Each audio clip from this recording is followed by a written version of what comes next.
Allahu akbar.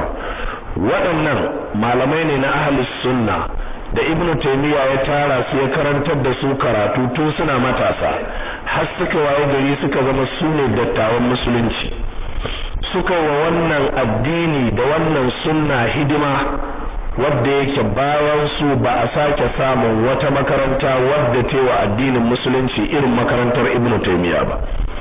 Kaga dai a bangaren tafsiri idan aka ɗauko al'imamu Ibn Kasirin, tsarki ya tabbata ga Allah, wanda a lokacin da Ibn Taymiyyah yake da rai Ibn Kasirin ɗan islamiyyar makarantar ne ma, bai kai a kira shi cikin matasa, bai kai a kira shi cikin manyan ustazai ko manyan almajirai ba.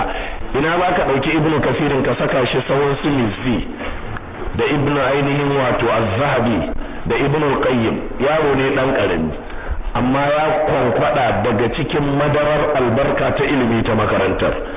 Ashirin ya rubuta tafsirin da duk duniya an mai da shi madogara a cikin tafsiri wajen nagarta da tattarowa da tacewa da bin ka'idoji na ilimin larabci da kuma ilimin alqur'ani.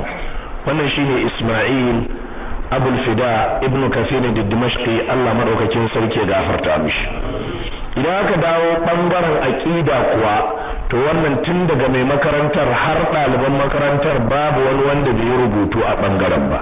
Naka dawo ɓangaren lugha, ga manyan ɗaliban makarantar nan waɗanda suka fi ba da muhimmanci game da lughal arabiya fiye da komai, su al'imamu Muhammad ibn Abdulhadi.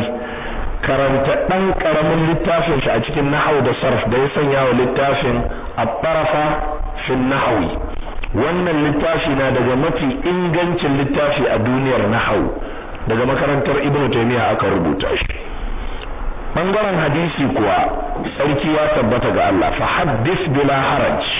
Al-Imam al-Mizzi, wanda almajirin Ibn Taymiyyah ne, ya je karatu a makarantar Darul Hadith al-Ashrafiyya, har yawa gari ya zama provost ɗinta, shugabanta.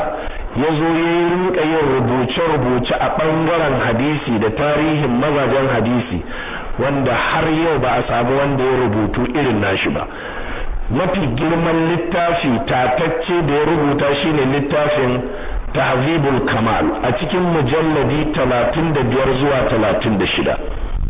Al-Imam Az-Zahabi, babban malami a cikin makarantar Ibn Kathir, shi ya rubuta littafin Sirru Alamin Nubala, ya rubuta littafin Tazhibu Tahzibul Kamal, ya rubuce masu ɗimbin yawa. Ƙarshe dai har ya tike wajen rubuta tarihin musulunci a cikin mujalladi 60 ko 70.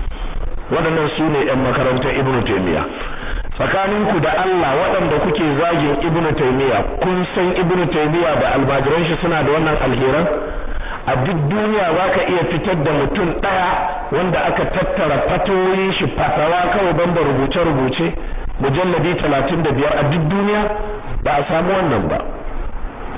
Ku ɗauki waɗannan littafan ku karanta, ka kau da kai cewa sun saka maka kyamar Ibn Taymiyyah. Idan wata matsala ta kama ka ta tauhidi, in wata matsala ta kama ka ta sanin ma'anar wani hadisi ko tafsiri, ko wata mas'ala ta kama ka dangane da neman fatawa akan wata mas'ala kowace iri ce, ka ɗauki ɗaya daga cikin tafan waɗannan bayan Allah ka karanta, ka ga cewa waɗannan mutanen sun yi daidai da waɗanda ake kwatanta da makiya manzon Allah, sun yi daidai da waɗanda ake sakin kalma a kansu a ce musu Yahudawa. Allah maɗaukakin sarki ya taimaka.